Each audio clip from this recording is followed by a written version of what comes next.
Imagine treating your baseline happiness and, well, your bank account as the exact same thing, like an engineering problem. Yeah, that is a radically clinical way to look at human emotion and success, Right. honest. I mean, no luck, no genetic lottery, just a set of mechanical inputs that force a highly specific output. You don't hope to be happy and you don't hope to get wealthy. You apply a formula. Which is jarring. We are so conditioned to view wealth as this, systemic lottery, and happiness as this ephemeral mood that just kind of strikes when the weather is nice. Exactly, just when things go our way. Right. So stripping the romance out of both and treating them as cold, masterable disciplines is, well, it's jarring, but incredibly effective. And that's exactly what we're getting into today. For this deep dive, we are pulling from the insights in the Almanack of Naval Ravikant. Which is such a fascinating source. It really is. Naval is a Silicon Valley entrepreneur, but this material isn't really about venture capital or startups. No, not at all. It's more like an operating system for life. Yeah. It breaks down the foundational mechanics of how a person actually achieves a state of peace and then a state of financial freedom without all that typical self-help fluff. So our mission today is to extract 5 key practical takeaways from his philosophy. We're going to look at how happiness is a trainable skill, the daily habits for inner peace, and how to build a practical financial knowledge base from scratch. So let's start with the baseline code. Takeaway number 1. What is actually happening in the brain when we feel happy? Or, I guess, when we don't. Well, to understand that, we have to fundamentally dismantle the modern definition of happiness. Society basically treats happiness as an addition problem. Like you achieve it by adding a better job or adding a new relationship. Exactly, adding a nicer house. But Naval defines it as a subtraction problem. A subtraction problem. Yeah. He says happiness is the default state when nothing is missing. It is the absolute absence of desire. Oh, wow. Right. Because we are programmed by millions of years of evolution to be survival machines, our brains are hardwired to constantly scan the horizon for the next thing we need. Yeah. So the modern human just walks around in a state of perpetual lack. Which gives us that incredible, just heavy line from the text. Every desire is a chosen unhappiness. That's the one. Like, if I decide I really want a promotion at work, I am actively choosing to be unhappy with my current job till the very moment I get that promotion. You are putting a condition on your peace. You're deciding that your present moment is unacceptable. And the issue isn't really that you want the promotion. Right. The issue is that you link your fundamental internal stability to getting it. Naval argues that happiness isn't a polarity. It isn't a string of positive euphoric thoughts because, well, euphoria requires a contrast of sadness. That makes sense. True happiness is just the internal silence that happens when you stop desiring external things. It's the baseline you return to when the mind finally stops reaching. Okay, I hear the logic, but honestly, if I drop all my desires tomorrow, I'm probably just going to sit on my couch and watch television all day. Right, the ambition question. Yeah. If desire is the engine of ambition, doesn't dropping it just make a person completely stagnant? Yeah. How do we build anything of value if we just accept everything exactly as it is? It's the most common friction point with this entire philosophy, and the resolution lies in untangling peace from action. Okay, how so? Well, Naval differentiates the two by saying peace is happiness at rest, and happiness is peace in motion. Dropping those desperate clinging desires does not extinguish your energy. It doesn't. No. What you drop is your attachment to the outcome. You stop playing what he calls multiplayer competitive games. Like chasing status. Exactly, because status is a zero-sum game. If I get the promotion someone else didn't, I win, you lose. Right, and status requires an audience. You're outsourcing your internal state to the opinions of others. But training yourself to be happy, that is a single-player game. You can still build a massive business, you can paint, you can train for a marathon, but you do those things because the act itself is intellectually stimulating. You operate from a baseline of peace, rather than striving feverishly to attain peace. Okay, operating from peace rather than for peace. I like that. So if we accept that happiness is a single-player trainable skill based on subtraction, we need to talk about takeaway number 2. The actual workout routine. The daily habits for lasting inner peace. Right, because how does a person functionally subtract desire when their brain is just buzzing with, like, anxieties and emails and social pressures? Well, the text leans really heavily into meditation, but I want to be clear, not the guided whale sounds kind of Oh, meditation. thank goodness. Yeah, the practice he advocates for is a specific, really rigorous technique often called choiceless awareness. He actually refers to it as intermittent fasting for the mind. Intermittent fasting for the mind. Okay, what does that actually look like? You sit, you close your eyes, and you just accept whatever happens. You don't repeat a mantra, you don't actively try to focus on your breath, and you make zero effort to stop thinking. Wait, you don't try to clear your mind? No, you just observe. And the physical requirement he suggests is daunting. He says 1 hour a day for 60 days. Let's talk about the mechanics of that, because sitting and doing absolutely nothing for an hour sounds like psychological torture. It really does. I mean, most of us pull out our phones if we have to wait for an elevator for 10 seconds. Why is the specific duration of a full hour non-negotiable? Because the mind has an enormous backlog of unprocessed data. If you only sit for 10 minutes, you are barely skimming the surface tension of your daily anxiety. Oh, I see. When you sit for an hour, your brain realizes it has a captive audience.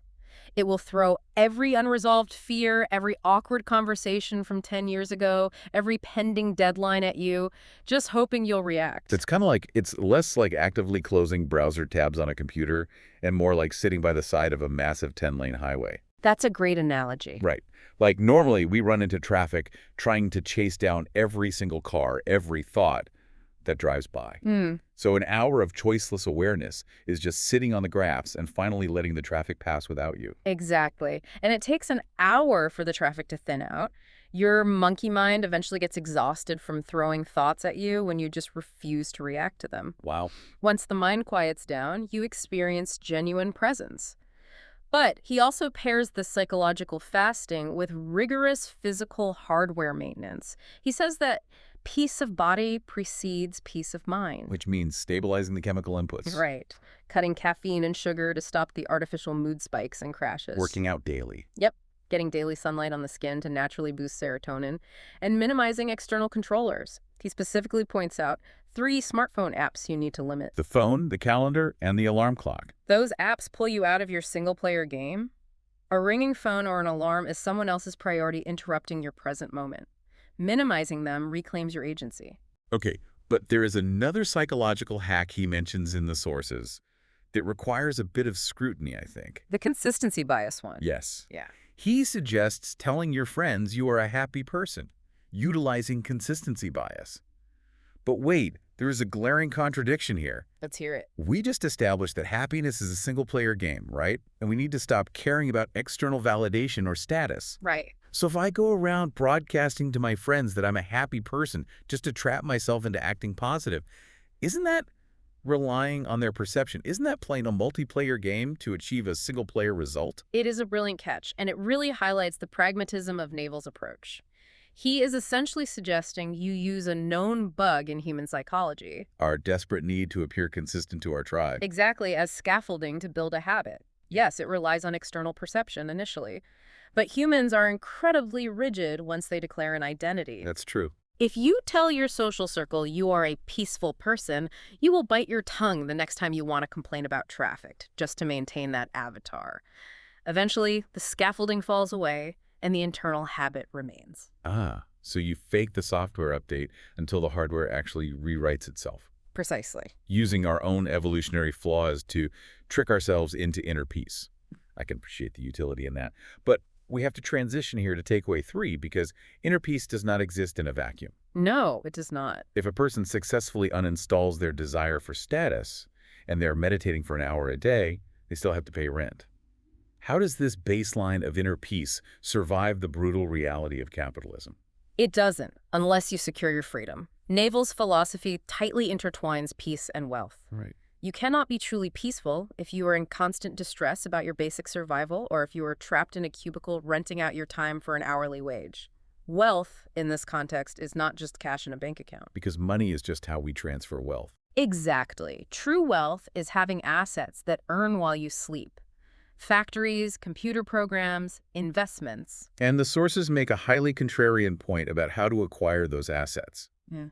Naval claims there is no universal skill called business. Yeah, society wants to train you to be a generic worker. The educational system is basically designed to produce replaceable cogs. Brutal, but fair. But if society can train you to do something, it can train someone else to do it. And if someone else can do it, a computer will eventually be programmed to do it. Replaceable people do not get paid well. Real wealth requires what he calls specific knowledge. Specific knowledge. How does the text define that? Because that sounds, I don't know, a bit vague.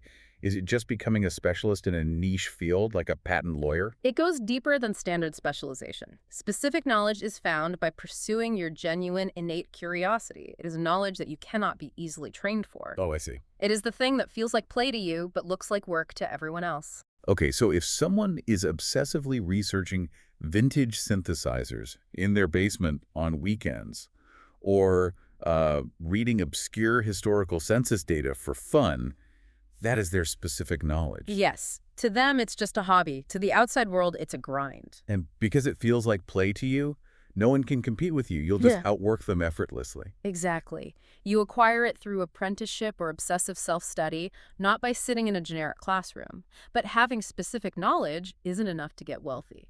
Right, which brings us to takeaway 4. You have to scale it. And the mechanism for scaling is leverage. Yes, leverage. The text breaks leverage down into a fascinating hierarchy. There are the old world forms, which Naval calls permissioned leverage. This is capital meaning money and labor meaning people working for you. They are permissioned because someone has to give them to you. A bank has to decide to lend you capital. Employees have to agree to follow your direction. But the leverage of the newly rich, the tool that has created more billionaires in the last 20 years than any other time in history, is permissionless leverage. Code and media. Code and media. You don't need anyone's permission to write a blog post or record a video or write a piece of software. You just publish it. And the defining characteristic of permissionless leverage is that it has zero marginal cost of replication. Meaning what exactly? If you write a piece of code once, it can run 1,000,000 times. It doesn't cost you more money or time for the millionth person to use your software than it did for the first person. Oh, wow. So permissionless leverage is essentially an army of robots packed into a data center, working for you for free 24 hours a day while you sleep. That's exactly what it is. You are creating digital assets that completely disconnect your earning potential from your physical time. Which brings us to a mental model from the sources that governs how we value that time, the personal hourly rate. Naval argues that you will never be worth more than you think you're worth. You have to set an aspirational personal hourly rate for yourself. He suggests something aggressive, like $500 an hour. Okay, I want to interrogate that. Yeah. Because setting a $500 hourly rate feels completely delusional if you only have $100 in your checking account. You know, Sure. if someone is working a normal 9-to-5 job, how do they practically apply an aspirational rate without going bankrupt, outsourcing their laundry? It's an internal governor on your decision-making. You don't necessarily hire a personal assistant on day one, but you change how you value your free hours. Okay. If a task costs less than your aspirational rate to outsource, you pay someone to do it. If returning a defective $20 item to the store takes an hour of your time, you throw the item in the trash. Just throw it away. You absorb the financial loss to protect your time. Because your time is the only resource you can use to build your specific knowledge and your permissionless leverage.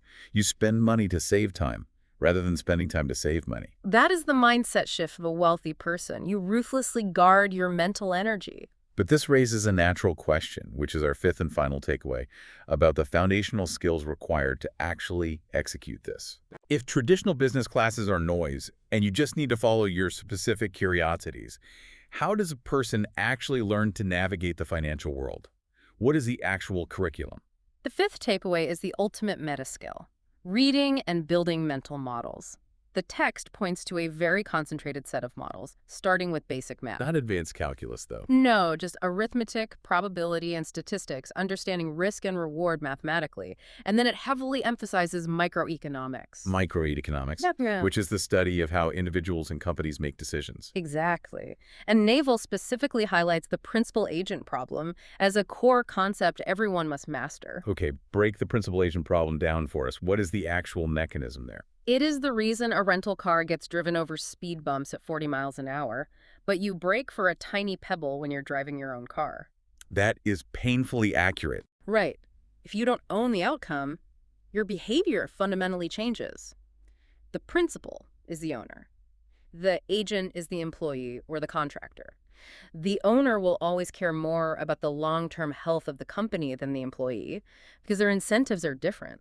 So if you are trying to build a business or even just structure a deal and you don't understand how to align the agent's incentives with the principal's incentives, like usually through equity or profit sharing, the system will eventually collapse. Everyone will just drive the rental car over the speed bumps. Exactly. And Naval is adamant about how we should learn concepts like this. He stresses that we must read original texts, not contemporary interpretations or summaries.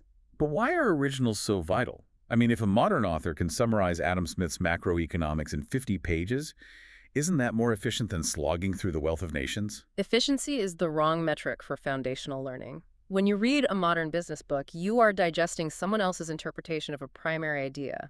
You're getting their biases. You're getting their biases and their blind spots. Naval argues that you have to go to the source to build a bedrock of understanding. If you want to understand evolution, you read Charles Darwin. If you want to understand philosophy, you read the ancients. Right.